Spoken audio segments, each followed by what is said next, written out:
ইদানিং পুলিশ প্লাজায় ঘন ঘনই যাওয়া হচ্ছে, তো আমি যখনই যাই তখনই তাদের নিচতলায় এই জুস বারটা দেখে আমার মনে হয় যে আমি একটু জুস খাবো, কিন্তু যার সাথে যাই সে হচ্ছে আমাকে খাইতে দেয় না। পরে আজকে তিনি উপরতলায় ছিল, আমি নিচে ছিলাম, তো ভাবলাম আজকে ট্রাই করা যাক। তো আমি এখান থেকে তাদের ম্যাঙ্গো শেকটা নিছিলাম। প্রথমে ম্যাঙ্গোর কিউব না আইসক্রিম ওটা দিল, দেওয়ার পরে গুঁড়া দুধ, তারপরে চিনি, আর এখন এখানে বরফ কুচি দিচ্ছিল। দেওয়ার পরে এটা এখন ভালোভাবে হচ্ছে ব্লেন্ড করে নিবে, সাথে একটু পানিও দিয়ে দিচ্ছিল। দেওয়ার পরে এটা ভালোভাবে ব্লেন্ড করবে। আমি হচ্ছে যখনই যাইতাম তখনই আমার মন চাইতো আমি একটু খাই, কিন্তু আমাকে খাইতে দিত না। আজকে সুযোগ পাইছি, তো সুযোগটা কাজে লাগাইছি।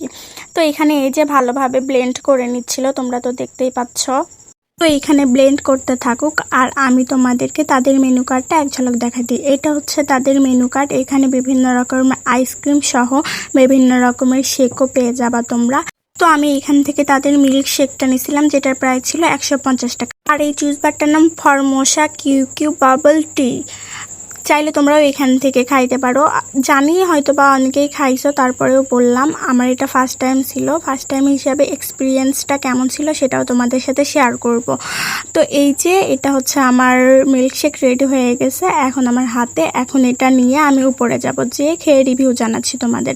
তো উপরে আসার পরে বসলাম, বসার পরে এখন আমি খাচ্ছিলাম। আর এইটার ভিতরে যে কালো কালো বাবলটা ছিল ওইটা আমি আগে ভাবতাম চকলেট, খাওয়ার পরে দেখলাম না, ওইটা চকলেট না, ওইটা হচ্ছে নরম তুলতুলা কি জানি একটা ছিল, আমি বুঝতেই পারিনি হচ্ছে। তারপরে খাইলাম, খাওয়ার পরে আমার কাছে বেশ ভালো লাগছে। চাইলে তোমরাও ট্রাই করতে পারো এই মিল্কশেকটা।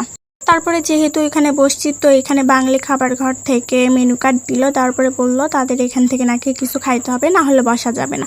তো পেট যেহেতু ভরা ছিল, তাই ভাবলাম এখান থেকে একটা ফালুদা নিই, যেটার প্রাইস ছিল 150 টাকা। আর 150 টাকা হিসেবে ভাই কোয়ান্টিটি ছিল একদম অনেক অনেক অনেক ছিল। আর এটার মধ্যে ছিল 2 ফ্লেভারের আইসক্রিম, স্ট্রবেরি, তারপরে ম্যাঙ্গো ফ্লেভারের আইসক্রিম, সাথে ছিল দই, আর ডেকোরেশনের জন্য ওর মধ্যে দিচ্ছিল হচ্ছে কলা, আপেল, চেরি ফল, আর হচ্ছে ফালুদার মেইন যেটা সাবুদানা, আর সাথে ছিল নুডলস। আমি তো ভাই 150 টাকা হিসাবে কোয়ান্টিটি দেখে একদম মানে আমার মনে হচ্ছিল আমি যতগুলা রেস্টুরেন্ট বলো, যতগুলা ফুডকার্ট বলো, তার মধ্যে এটাতেই মনে হয় বেশি, অনেক বেশি কোয়ান্টিটি পাইছি। আর এটার টেস্ট ছিল ভাই 100-তে 100। আমার কাছে খুব বেশি মজা লাগছে, সব কিছু একদম ভরে ভরে ছিল, খাইতেও অনেক বেশি মজা ছিল। চাইলে তোমরাও ট্রাই করতে পারো। 150 টাকা হিসাবে অনেক বেশি মজা, আর একজন এটা কোনোভাবেই শেষ করতে পারবা না। যে এখানে আমি এত খাদক হয়ে আমিও পারি নাই। তো সবাই ভালো থাকো, বাই বাই।